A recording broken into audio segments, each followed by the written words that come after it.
Yes. This is tape number 2, Apollo 13 Technical Debriefing, beginning with section 8.1 of the debriefing guide. This tape is classified confidential. Yeah. The stop at, was there something we didn't cover concerning the actual time of the emergency? We were talking about the venting, I think. That was the last. That's right. I think Yeah, we went over there, saw the venting, knew that we were losing something at the time. I really wasn't too sure what it was, but I suspected it was oxygen because of our the pressure was going down. were I think down. we all came to that conclusion. Yeah, right.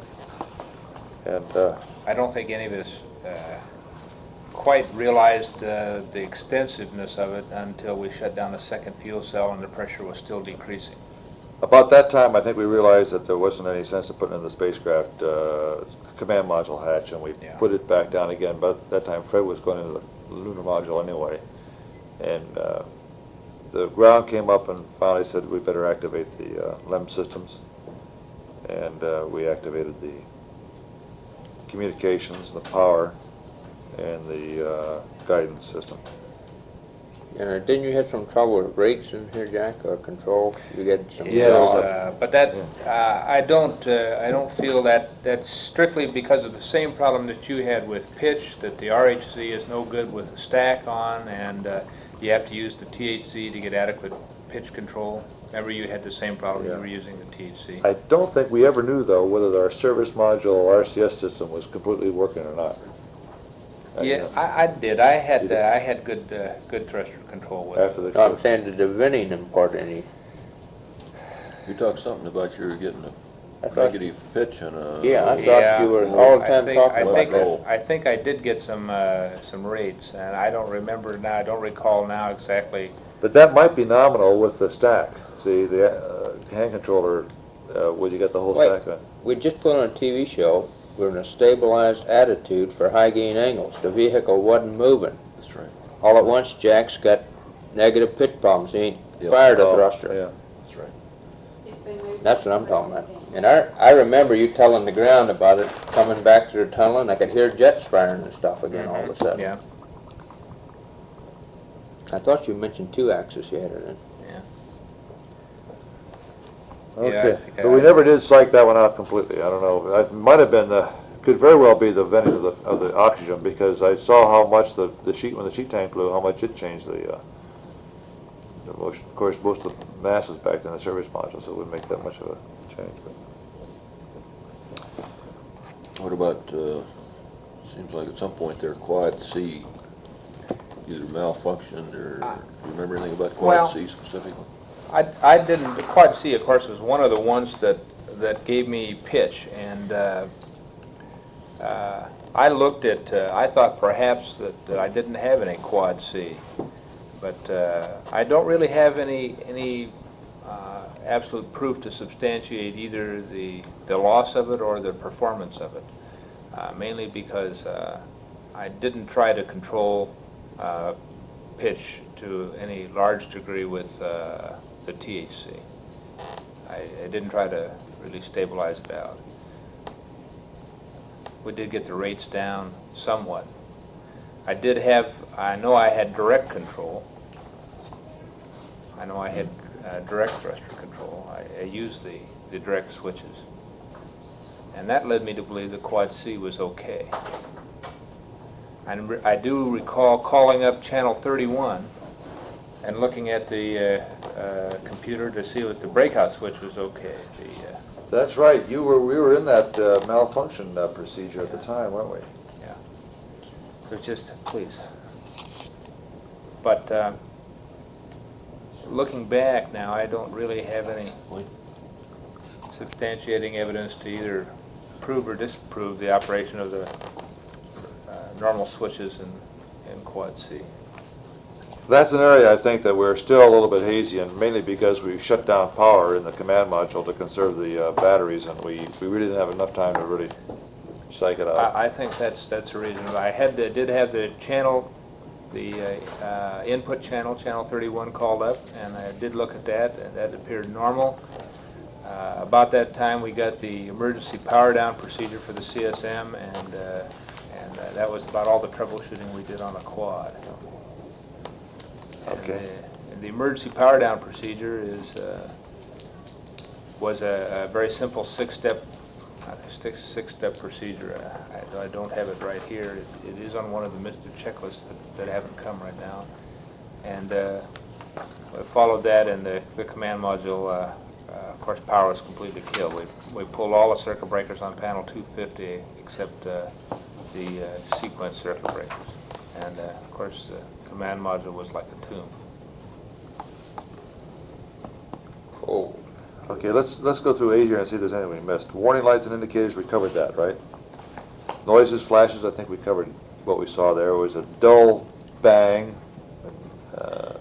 but definite noise. Not much in vibration, though. I didn't think there was No, it's hardly just, any vibration, just a noise. just a noise. Probably came on through the I felt structure. a slight shudder. Yes, Yeah. yes, I think that was a. I didn't feel too much. Maybe I was floating at the time. I didn't feel it. Debris, lots of debris all over the spacecraft. I mean, all on the outside that we couldn't even see stars, and we had the jettison of oxygen, which we mentioned. But Physical the sensation. debris wasn't very large inside. It was all particles. like frozen particles, or what maybe looked like floating metal, was, you know, like a I couple think inches you, or less. you recalled You saw one piece, no, Jim piece. pointed out one. I very saw one large piece of wrapping that floated on by. Yeah, but Yeah. there was nothing that was extraordinary large in size. We had no indication from the debris the size of the damage on the back end. No. We didn't know how. That's So right. you commented at one point, quite a bit later, that you saw about a 4-inch chunk floating by. Is Yeah. that about the biggest piece you Yeah, saw? that was the one I saw, was this piece of wrapping or something. Okay, physical sensations, attitudes, rates, we think that the venting did impart a velocity to the spacecraft stack. Comm, we had no problems with comm during the emergency. Tunnel operations, we had difficulty putting the hatch on, but I think it was due to our rush, because we went back and checked it again prior to re-entry and it worked fine. And we decided to leave the whole tunnel system open because we determined there was nothing wrong with the LEM finally. Cabin atmosphere, there was no problem there. Ground updates and procedures. Now, of course, this is the big thing where everybody would suddenly gin into an emergency, and everybody, including ourselves, were trying to figure out what the story was. We didn't know exactly, but I think once the procedures got started, and the basic thing was to get the LEM powered up and get the pings on the line. Emergency CSM power down went along as according to the checklist. And the lunar module, we went through the activation checklist, and as we mentioned before, I think that maybe we should have gone through the contingency 2-hour checklist. We had a little bit less to work with. I thought that the grounds operation, I think in any kind of emergency, the ground sitting there and even just telling you what to do as you go along is great, because they can look at these checklists and sit down there and just tell you what circuit breakers to throw in, and double check with their various people, and not have to worry about us reading. I thought that communication back and forth was very good. No problems with LEM ECS suit loop. It was okay. Communications were good. I'm talking now in the immediate case of the accident. We did have, just after the thing occurred, during our trying to get our PTC, we had a lot of times where the ground was had a hard time locking in, and we had a lot of noise on the system, which we didn't know whether it was our problem or whether it was grounds at first, and determined it was a grounds lock-on problem. Pings activation went along. We only got one set of gyro torquing angles. We couldn't do the real fine activation like we normally would have done. One little thing there is, on the normal activation, you do arithmetic, you know, in the matrix, and doing the arithmetic, in Sims, I had screwed up the arithmetic a couple of times, and I wanted to be damn sure we got the right arithmetic in, so before I put it in the computer, I'd ask the ground to confirm my math, and they said it was okay, so that we put it in. Update pads. Jeek, you want to talk about the entire emergency in this whole thing as we go along? Yeah, I think so. Yeah, might as well just cover the whole Yeah, thing. just cover it, and this is just to kind of tickle your memory, you know. Yeah, so right, we just okay. Talk about it. Seems appropriate.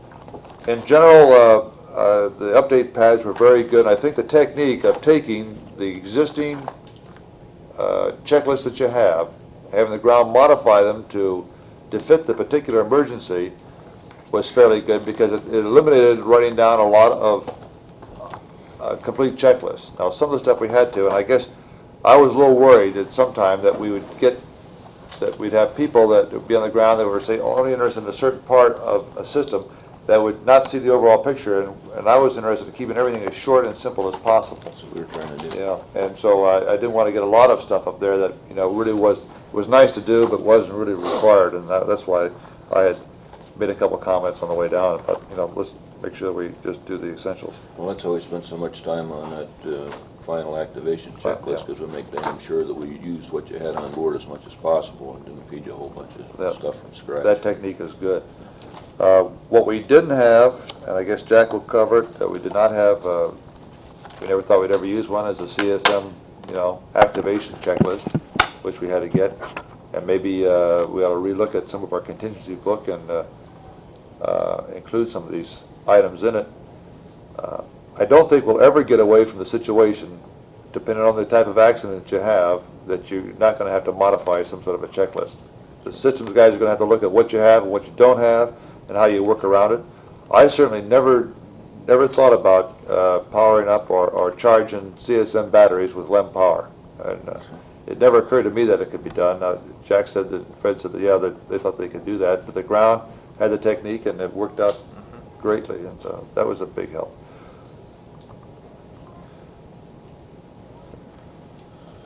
Okay.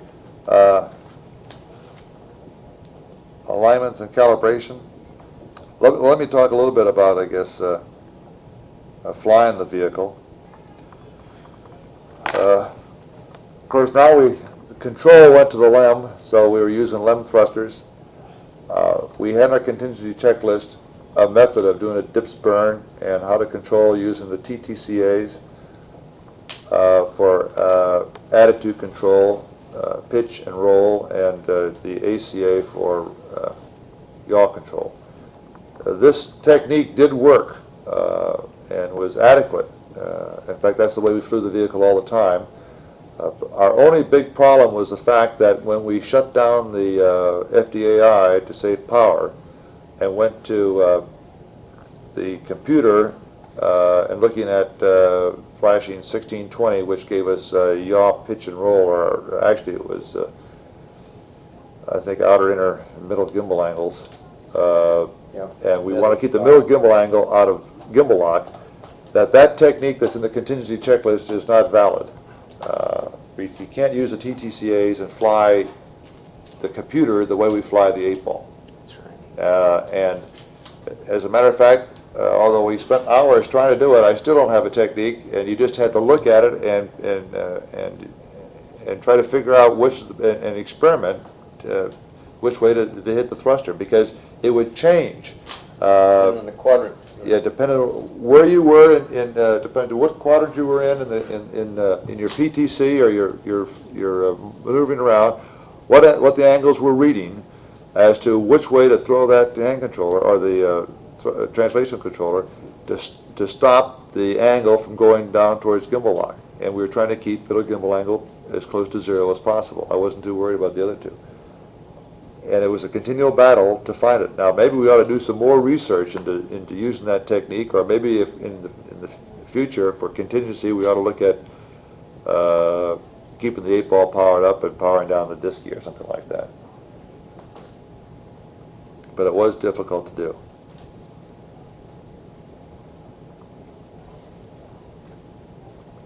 Our PTC mode, I think, was finally, the AGS at hold held the vehicle once you got in position. Charles David's on the phone, he'd like to talk with you. It was also a help, I think, that might be worthwhile decals. Although again, being a contingency type of mode, you don't normally plan for it, and it probably could be handled the same way we did. We just stuck tape up over each 8-ball, top and side, and wrote in what the representative TTCA input gave you in terms of pitch up, pitch down, roll right, roll left, which was a nice, handy reference there. So if you didn't want to think about the geometry of things, you could just look at this piece of tape and tell you which way to do it.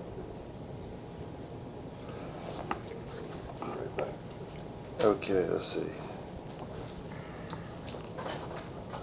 How about AGS activation? Self-test calibration alignment, that was okay. All normal. Ordeal, I don't think we used. We did not use Ordeal in the LAM. Yeah, we did not use it. DAP loads were given up by the ground, and although we didn't use DAP at all, we used AGS almost all throughout the entire flight. Piston relay, we did not use the relay itself, but okay, the dips maneuver. Well, and I guess Lloyd, I don't know how we're going to break this down from now on. It's Well, this takes into account, I guess, that first maneuver to get us back on a free return. Free return, because we have a lunar flyby through 2-hour maneuver, Yeah. and then a trans-earth coast, which cover the other 2 maneuvers. okay. As soon as we got the LEM powered up and got our alignment, the ground, and I think was quite correct in doing so, try to get us back on our free return trajectory, and we did the dips maneuver, which, and jog my memory now, we did it AGS at hold, if I remember correctly. Was that no? That was a pings maneuver, wasn't it? Yeah, that, you Yeah, cannot that do was, an egg no, set that's right. That was a pings maneuver. And what was it? About 13 feet per second. I thought it was 25. Hold First on maneuver is just a minute. 23-1, I think. 25, somewhere in there, it was in the 20s. We got it.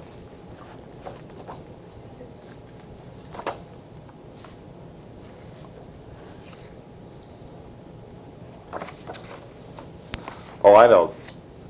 We had to maneuver manually to the attitude, but pings at hold would hold you at the attitude. Yeah. Mhm. That was it. That's right. That's the correction, yeah. But we could not do an auto maneuver to it. We maneuvered manually to the attitude, nulling out the needles. And pings at hold held us there to the attitude while we burned. We went through a dip throttle check. For some reason, I don't have that fed. We realigned the, Per Cynthia plus 2. It was about 25 foot per second. Yes. is it in the then contingency checklist? Do we have any pads in here? What's this one No. here? There it is right there, Oh, there it is, okay. Mid course for free return. 31.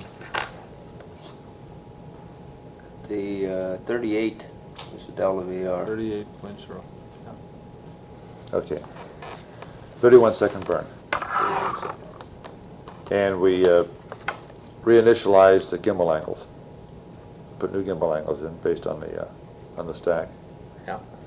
And that worked out okay. In fact, that whole burn worked out. That's pretty right. quickly. That was the one where I call the times, 5 seconds at 10%? Yeah. Yep, and the 40% the rest of that burn. Yeah. And it was right on the money on the time. Yeah. And the residuals looked like 0.2 or less, all of them, as I recall. Yeah.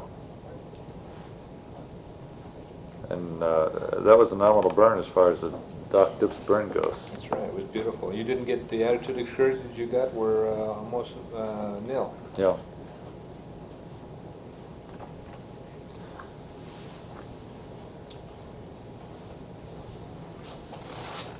Well, with the computer up, the gimbal. It was You gimbal. positioned the gimbal almost perfectly.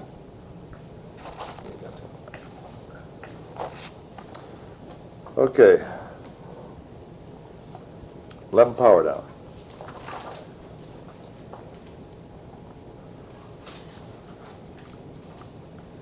Well, you didn't do a whole heck of a lot of power down.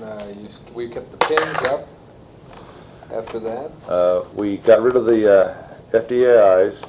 We kept the pings activated until the paracynthium plus 2 burn. We got the PTC mode, and we powered down the AGS. We never got the AGS powered up, No, as a you matter never of fact. powered up the eggs on that one.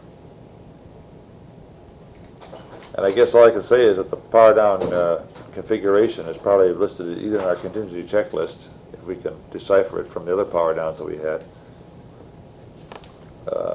But basically what we kept up was the pings. We wanted to keep the alignment that we had gotten from the command module. AOT check was made, and I don't know the time, to verify the alignment prior to the pericynthian burn, in which case we were using the sun to see how valid our alignment was. And that was sometime, I think, prior to going around the moon, was it prior to LOS? Sun check. And where's your book with all the notes in it, Jack? The one we used with the photo plan in it, photo pilot. That's my entry book. That's the one I I don't remember have. you did that before you went into the Yeah. burst. And the ground gave us a 2-degree excursion that I thought that it 77 could be hours. into. The sun could be in a Sun 2-degree. And we double checked it quite a bit, and again, we were in pings at hole after we got to the attitude, maneuver there manually, then got pings at hole, and the sun checked out just exactly where it was supposed to. Well, it was off a little bit, but it was within, I'd say, half a diameter. half a diameter. So that, again, was a very fortunate turn of events for us. I think that at this time, getting a better alignment would have been rather difficult than getting pericynthium plus 2 in. Another book I'm missing is the CSM update book. I had some values in that too. Do you remember, Fredo? That, and this is where that we kept a little bit of a. Yeah, I had a lot of notes in Yeah. that. Yeah, I used the Lloyd, photo of Mike's pilot. trying to find that stuff. They're still looking, it wasn't in the command module. I'd guess it's with his clothes, wherever they are. I find those.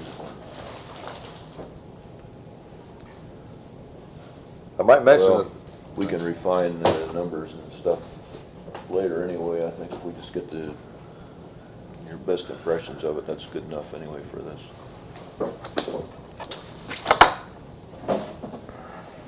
the sun filter worked, except there's one thing about the sun filter which I guess is inherent in this design. You can hardly see the reticle when the sun filter's on, and it makes it difficult to do alignment.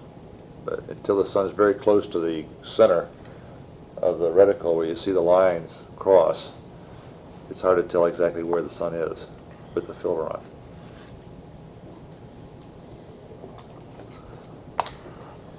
Sun checked worked, and we did not do another alignment, but kept the pings powered up. The photography, we got another photographer someplace in here, there's Lloyd on the,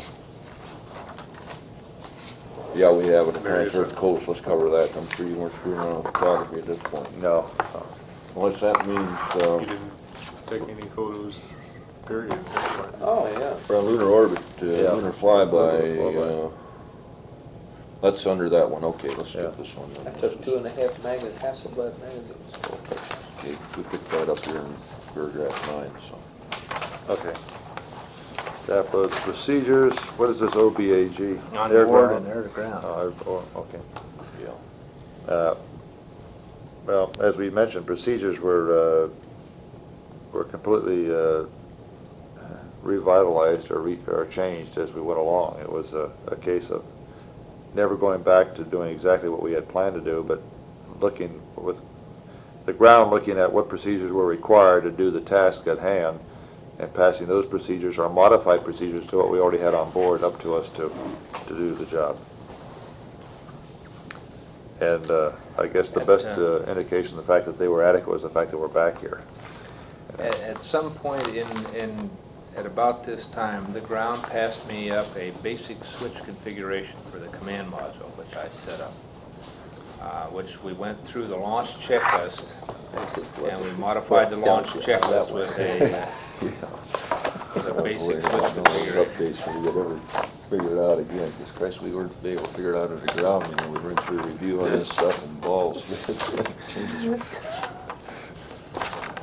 And this is what I did on this basic switch configuration for the command module. Just went down the launch checklist, set every switch as per the ground instructions. So we started out with a basic command module switch list. Right. Coffee one.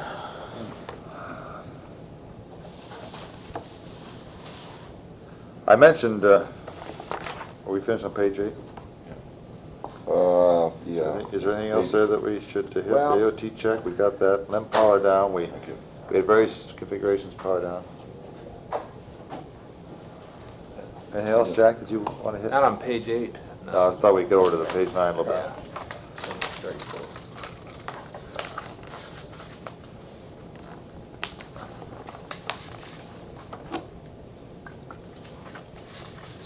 Yeah, that, I guess the only comment, I think on the power down, we did hear, Jim, that this was the one we kind of ad libbed. And we kind of went down the rows and I don't think it's worth. gave up what we felt we could give up, like eyeball and lights and things that were very obvious. And we really, like you say, didn't do too much of a power down, and I think both you on board and the ground were both hoping to keep the platform going for sure to get that next PC plus 2 burn done. Yeah, power downs were sort of, like Fred said, we're waiting to get a confirmation from the ground on just exactly what to power down to make sure we weren't in trouble. We also went through and powered everything down we knew that we didn't need, and we just pulled the circuit breakers on it. We almost had a problem though because they had us almost pull the pings, Atka ping circuit breaker, which we didn't do, fortunately, along this line. PTC here was, again, as we mentioned, the fact that we did it primarily on the computer, and it was difficult to fly the gimbal angles on the computer in this configuration, and that we ought to look into that in the future if we ever get it confronted. I'm sure, if we do, we ought to be prepared for that type of flying. And the PTC you're talking about here is where you were going, was it every hour, turning approximately 90 degrees, 90 degrees. and stopping and Yeah, sitting stop. an hour, then Yeah. going 90 degrees, stopping for an hour, etc., rather than a normal continuous motion type of PTC. We did that to maybe, there was no trouble controlling spacecraft motions. That was one thing I was worried about. I didn't want to, I thought if we ever got uncontrolled, we'd really be in deep trouble. Because it was the one thing we didn't want to do was get uncontrolled. Particularly with the platform, we still have the pings powered up. Yeah, well, and, but you can always control the motion of the spacecraft. It might not have been the best motion, but it was. Yeah. I tell you, you can control the motion a lot better if you have a body to orient on to, like the moon or the Earth. Okay, cabin environment. Fred, you want to talk about cabin environment a little bit?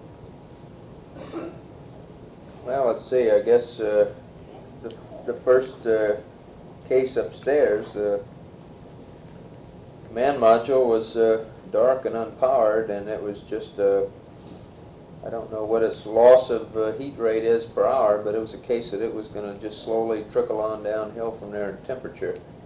Now the LEM at this time I felt was fairly comfortable. I'm trying to think, I offhand don't recall any cabin temperature readings, but I don't remember being uncomfortable really either in the LEM or the command module during No, not- this first period of activity. No. They were both quite reasonable. Not to the Paracenteum plus 2, Yeah. both vehicles were comfortable. We did do one thing that first night there, we did like we had before, and that's put the window shades up. That was a mistake. And that cooled the command module down, and we decided from then after, we would leave the window Yeah, shades that's off. right. And We put the window shades up, and it really cooled it down faster than we wanted to, and we should never have done We that. were still, both the guys, No, just in the command module. We used that as a bedroom, and so when we had the watch, finally had the watch set up, we put the window shades up there to keep it dark in there, and boy, it just cooled down. That was that's the what I wrong was thing going to to do. next say, was that people who slept, were supposed to be sleeping, were utilizing the command module during this period, and it was still pretty reasonable to sleep up there. About this time, the housekeeping, it just went to worms.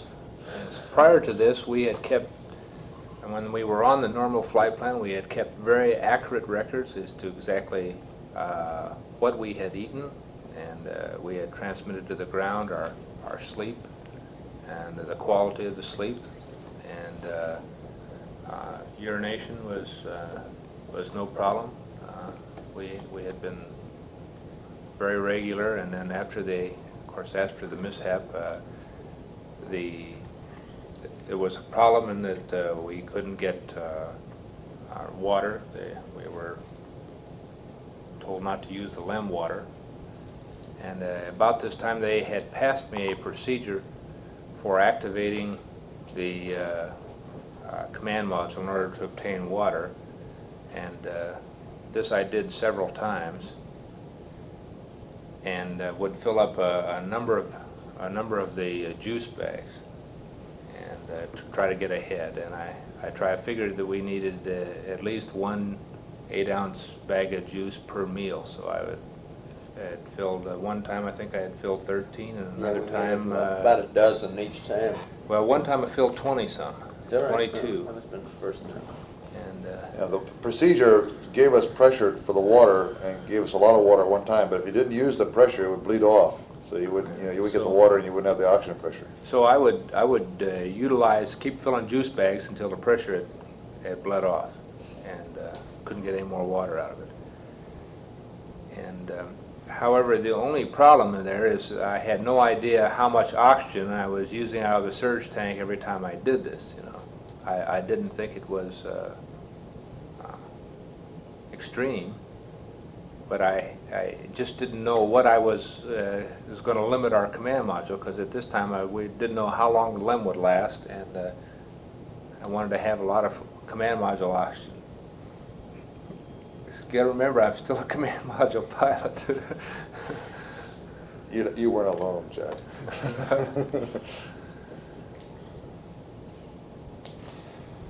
Okay. A little bit more on the urine part of it.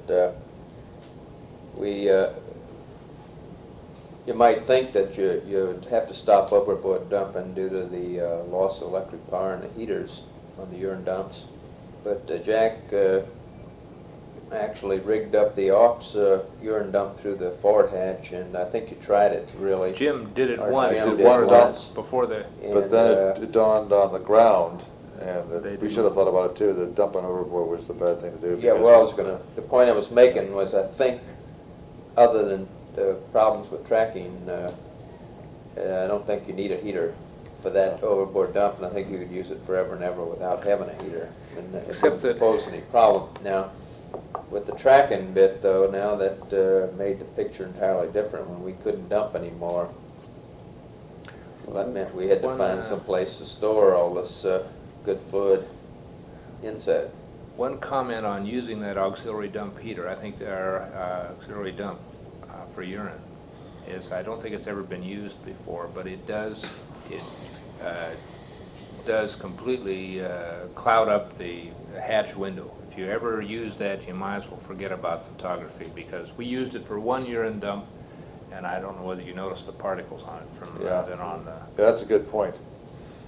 Using that auxiliary dump either for wastewater or for Well, urine. it's strictly a backup. That's right. But if you ever use it, But we went to it because we didn't have urine Yes. dump heaters, and we didn't want to clog up those things, so we didn't want to. And then the ground said not to, so we kept the urine aboard, and that was a case of trying to figure out ways of keeping it. We finally ended up using the what's the name of that can in the We lamp? used the plus condensate can, Yeah. and we used both bags. You know, the bag I showed on the TV show that we were going to fill the water out of the plus. We ended up filling both of those, and we used all the Gemini bags out of the command module. We used all the urine bags and LEM. I think I had 6 in there. We filled all of those. And we were down to where we were contemplating next. We're going to use our old drink bags and urinate right in there, and right at that point. tape up the Tape up the hole. caps. You know. So boy, we had urine all over the place. Yeah. We stacked in places that we never even thought. The nice thing about it, though, we found enough quick disconnects and rigging up Between the two lines vehicles. and running opposite directions than to get urine into things that normally we're putting other stuff into or taking stuff out of. So it worked out that we could store a lot more urine than we thought we could. Yeah, in fact, well, we got to thinking about the water the same way and talking about feeding Bliss water through the sublimator. Well, actually, at a way figured out I could have fed urine through the sublimator. Maybe that would have been a 2-for-1 if it ever got down that short. Well, and of course, at this time, we're also thinking about the plisses themselves, using the water for the sublimator, and then using the fans and the batteries and the oxygen in case our the LEM system fail or slow down.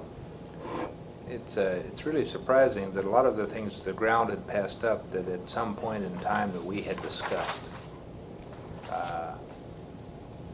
Fred had immediately done some calculations on figuring the life of the batteries, and which proved to be very accurate compared to what the ground had had. Of course, we at this time hadn't figured on Yeah, power. we both of us missed it, though. Both the ground and our initial estimates were conservative. The LEM did its emergency power down was better than either I or the ground figured on amps.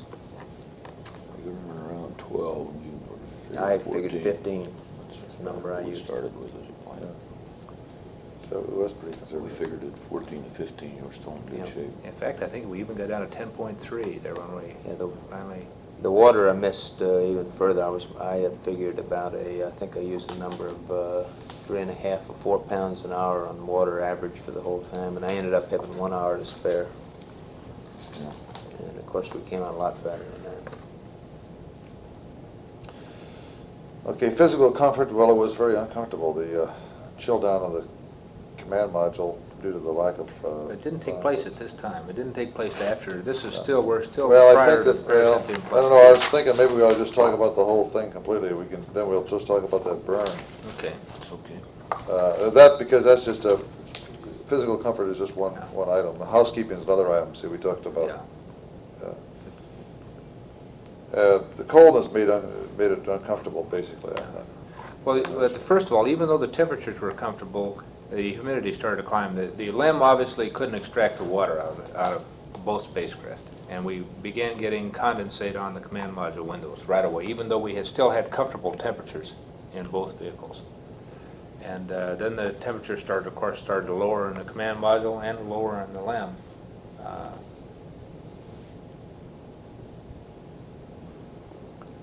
So it was a case mainly of having a cold, high humidity environment. That's right. I suspect that was... Cabin pressure was no problem. CO2 buildup, that's a story in itself.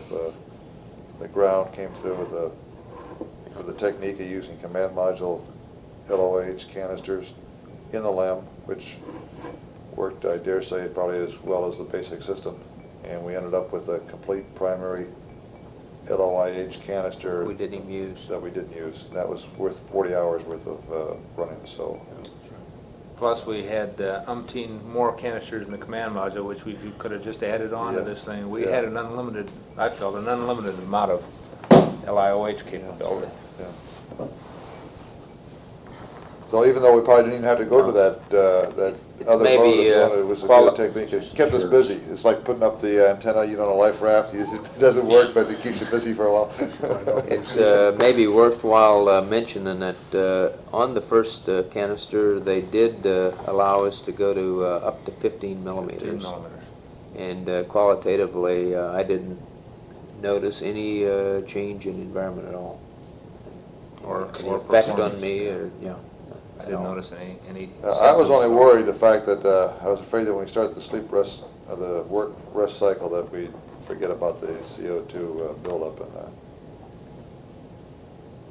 we had adequate ventilation in the command module too by putting the hose through the tunnel. We put that vacuum hose on the On the CDR's hoses, I think. yes, Yeah. and then that reached way up Yeah. into the tunnel, and of course that was one thing that contributed to the command module getting cold. Yeah. But we had one hose in the LEM and one hose as far up the tunnel as possible to ventilate the command module. That kept it going. like a snorkel sticking up there. The sleep rest cycle, to me, it's maybe the first couple of cycles seem regular, but after that I really kind of lost track of who was on watch and Yeah, who was on and what, duty. what there was day, Well, night. I tried to set up something, but I'll tell you what, I couldn't go to sleep, and and for the first, after the accident, from the first time, I don't know how many hours after that, there was, I just, was working, you know, just to see that things were going, and it wasn't until a little later that I realized that we couldn't do it for long, and so we tried to get a work rest cycle, but I don't think that we really ever got one. Well, the flight planning guys were trying to go with one, and they finally decided it was better to just block out periods when somebody could be sleeping and let you guys figure out who should be sleeping. Yeah, that's the only way we could do it. When the guy felt tired, we went off and went to sleep, and the other guy took over. But we just couldn't look in advance. We knew we had to get some sleep because we knew we couldn't last forever or for the length of time we had to go without some sleep. But we didn't get much sleep at all, maybe an hour at a time, I think. Well, actually, Fred, you got some good sleep. Yeah, Yeah. you Jack slept that got some one good time sleep. in the tunnel very well. Yeah, and one time in the command module, I think you got about Yeah. 4 or 5 hours of good sleep. But my sleep was very sporadic, and Tunnel right next to the ECS unit was the warmest place. Mm. And I got in sleep restraint and slept upside down in the tunnel with my face back toward the hatch and zipped up the sleep restraint and used a little string on it to hook myself to the latch handle on the limb hatch so it wouldn't drift away. And it looked very strange. Look around and see this guy upside down, like a mummy. That's right. That would be the most apt description. It would be an upside-down mummy in the tunnel.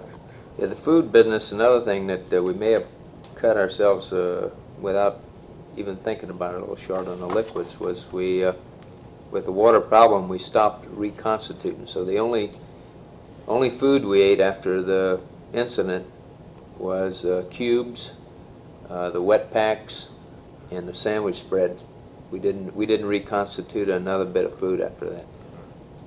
Well, I wanted to save the water we also for the didn't have for the any hot juices. water, which No. made some of that reconstituted food not too good to eat unless you got hot water. I might be wrong, but I kind of thought that using all the water we had for juices and then using the other food was better than trying to reconstitute some of that food. I'm just saying, for regular water, you'd have drank all the juice we drank, and you'd have still eaten reconstituted food too. Oh, yeah. So we were short. Yeah, we that didn't, much yeah, water we didn't have that much water. I didn't appreciate it until almost after the fact. Yeah.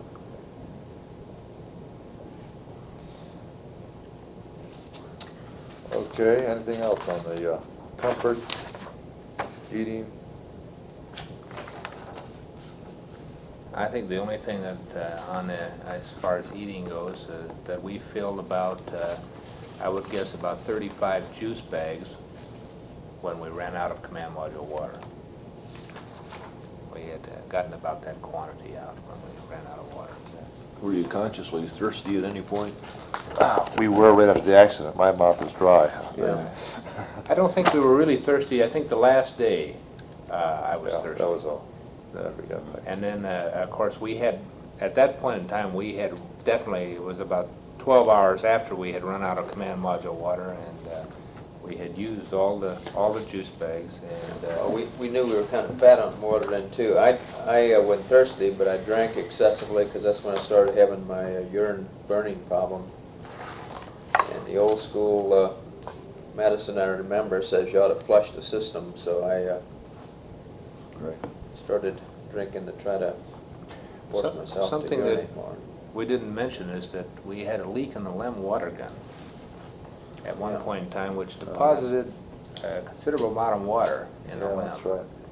And we disconnected the LEM water gun Took the LEM water gun and off. used the command module water gun. That was a failure. I didn't. Would you guess about a quart of water maybe? Yes, About that kind of quantity? I think because, of course, you know, it had quite a bit of adhesion, and it stuck all the way around the ascent engine bell cover there and around the part where the LEM water gun attaches, and it took me 6 towels, I think, to sop it up. You replaced that with a CM water gun. Replaced that with a CM Was water it gun. leaking constantly, or just when you were? I tell you how I noticed it. It was that all of a sudden my feet were wet. And it took me about 2 days. My feet were so damn cold. It took me 2 days to get my feet back dry.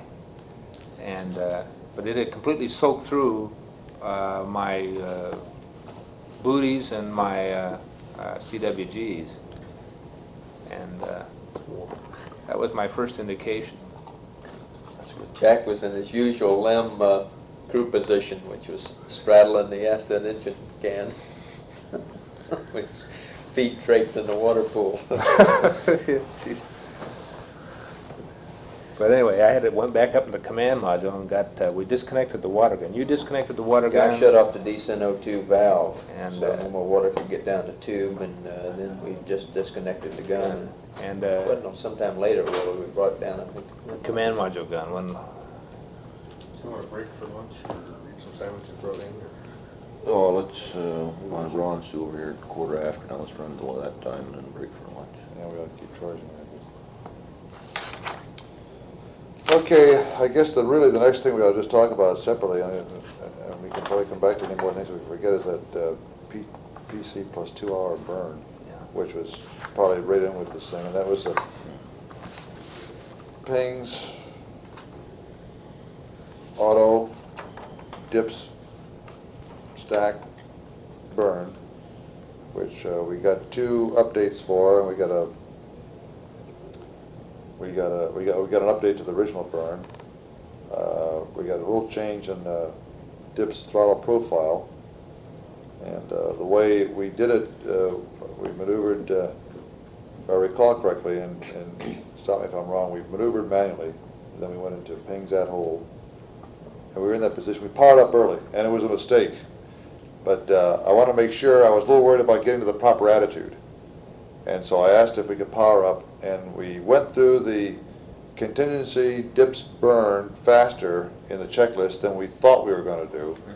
And we were sitting there for almost an hour powered up, and I kicked myself, I don't know how many times, for powering up early and using that power when we didn't have to. But we were so concerned about getting this burn But off. if we want to get the burn off and want to make sure we're in the proper attitude to do it, that we powered up early, and the ground didn't say anything. And so I was thinking seriously of shutting down again and starting over again, but then I thought, well, we're already here and everything's all squared away, why don't we just do it?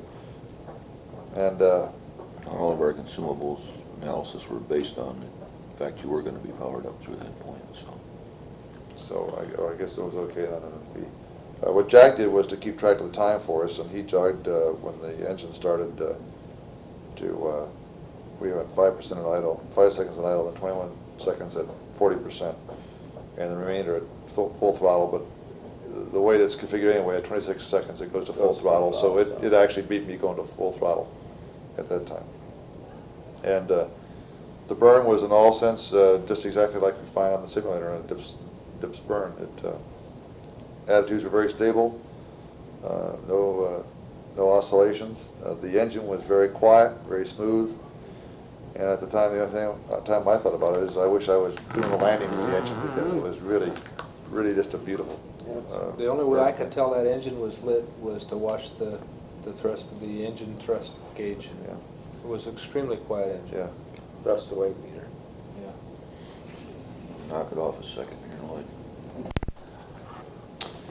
Okay, I don't have anything more on the PC plus 2. Does anybody else have anything to add on that burn? I see it now, except again, the first one, apparently the gimbals had settled out pretty well, and it was attitude-wise extremely. We did not smooth change all the gimbal way. angle this time on Yeah. the engine. We went with what was left over from the last burn. And we used a verb 49 to get the needles to fly to, which we've had them fly to manually. Then pings at hold would hold the stack at position. It wouldn't get it there, but it would hold the stack at position.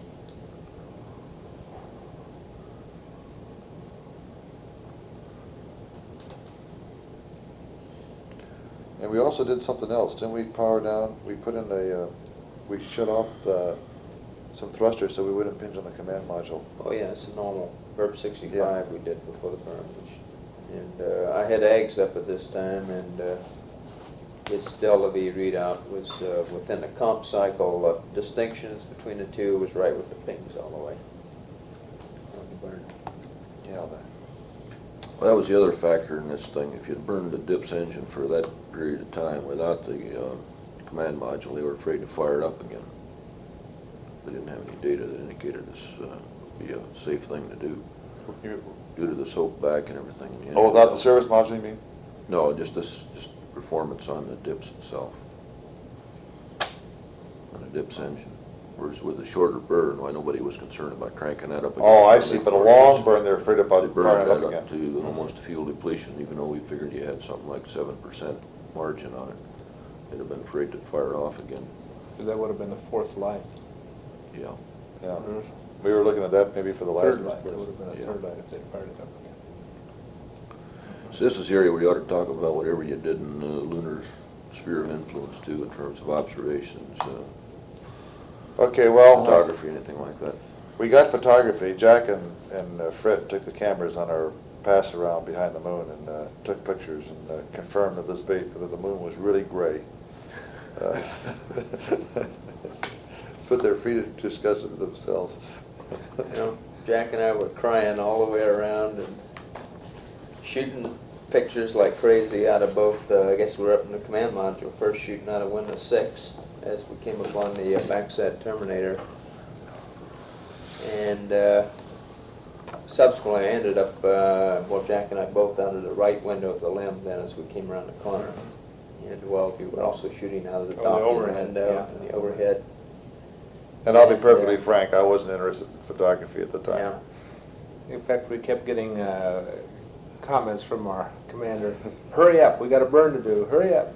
And we said, relax, Jim, you've already been here before, but we haven't. And we were just taking pictures like crazy. But we had LOS at the proper time, Yeah, we had LOS, sunrise at the proper time, and we had AOS at the proper time. So we Tracking had a was fairly good idea that the ground had good tracking on us. I might mention the one thing I was worried about in controlling the spacecraft before we did the mid-course to put us back on the free return was using the TTCAs. I didn't know what kind of trajectory changes it would give me. And while after we did our very first mid-course, tracking indicated that we had a 60-mile parasynthium. And I wasn't too sure whether controlling the stack with the TTCA was going to reduce that or increase it or what it was going to do. And I made that comment to the ground. I guess it didn't make that much difference. Well, after our free return, though, we now had 130. 137. Yeah. Well, I wasn't worried then. We went around it. We had lots of fat. Bye-bye. Okay.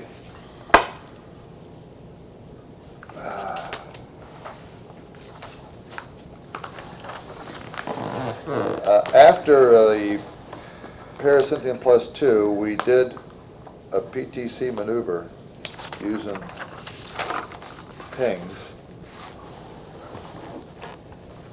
The procedure was called up by the ground. And I can't really recall what it was, and I don't have the checklist. What are you talking about now, Jim? Sorry. After the burn, they gave us a method of using the pings to do a PTC maneuver. So then we're going to shut down the pings. Oh, yeah, okay. Do you have that? I think I do, right here. Send a note, page 29. Well, you're talking about that. Yeah, I'll that make was a quick right. hit.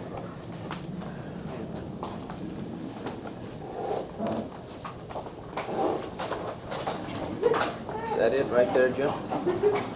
Yeah, in fact, as a matter of fact, let me look at that. Yeah, here's all these notes right here. Anybody want sandwiches or anything? I'll be glad to go get some.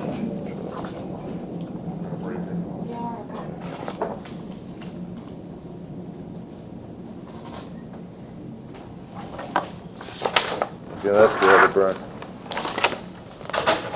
It is in here someplace.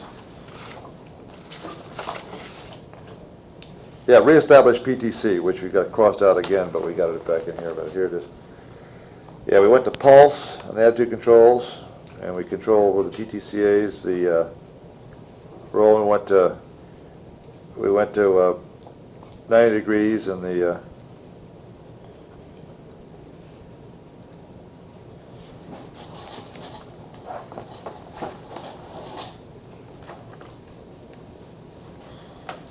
Let's see the height of optimism.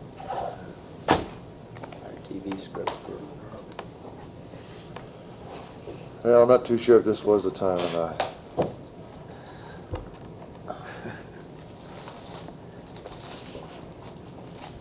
You did something even more sensational, don't worry about it. Just cross out all what I said before about the PTC. Anyway, we had a PINGS PTC attitude and procedure which was written up to us, which we got in the PTC, which is actually quite good. And right at this time, I cannot find that particular procedure. If it isn't there, Jim, it's in the same book that Jack had, where Yeah. we just started all of those Yeah. special updates in his update book in the back using that photo log. Yeah, this PTC is the one with ags that we went to.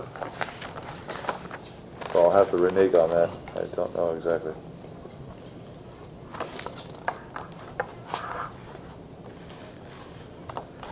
That's the one where you had trouble getting into it though, when that's where we were really sweating your Fuel? consumables. After parasynthium? Yeah, we're concerned about Yeah, oh, using too much RCS. that plus the power.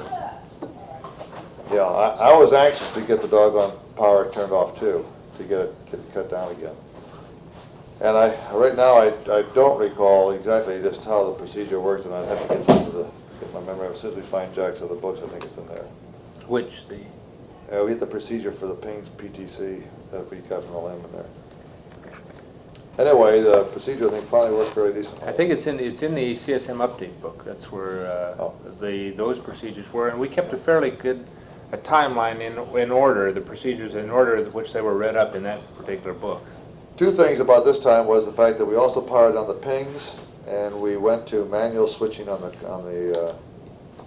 Omni antennas. Omni antenna for 4.5. And that was basically the procedure we used throughout the entire Trans-Earth coast. Let's take a look at 10 then. Have we finished with 9? Anything else on that? Maneuvering was...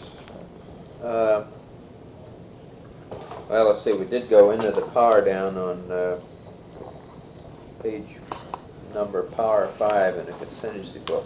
That's the first real power down we had. Was after you got that PTC going. Should that be covered on that page or not? Yeah, we went down to where we were put on a minimum power. And again, I thought it was pretty nice the way they just went to this page of section of this book that was fairly appropriate for it, and just made their deviations from that to according to the situation they wanted, and had us update that, which wasn't very extensive really. And we just followed the script and then powered it down. It was pretty simple.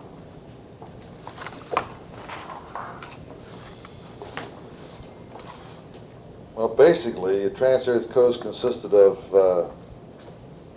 the spacecraft in a powered down situation, in a somewhat of a PTC attitude, maneuvering to keep the thermal consistent, even, with one manual mid-course maneuver at 108 hours, I guess it was, 105 hours, and then to a power-up situation and a re-entry. 105.30. So, on the Trans-Earth Coast systems were all powered down except for communications and the necessary ECS and the LEM to keep us alive. Navigation. Navigation was by the ground and tracking and by the mid-course maneuver. I guess we might as well talk about that. They used a procedure which was generated earlier to recorder control, which from the crew point of view was very simple to perform.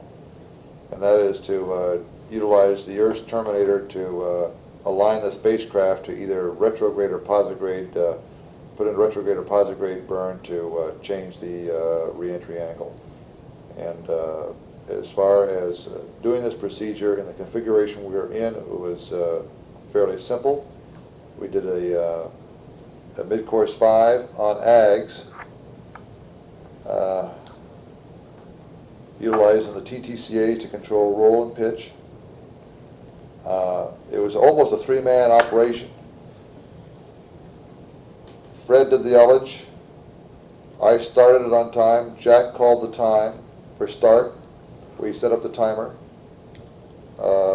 It was, let's see, 7.1 be the second one.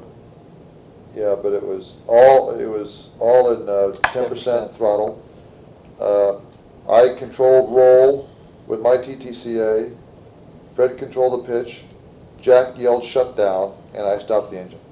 And we tried to hold on to the earth. We're That going to was it. suggest in the future, all LEMs have 3-man crews. Gotta stop here.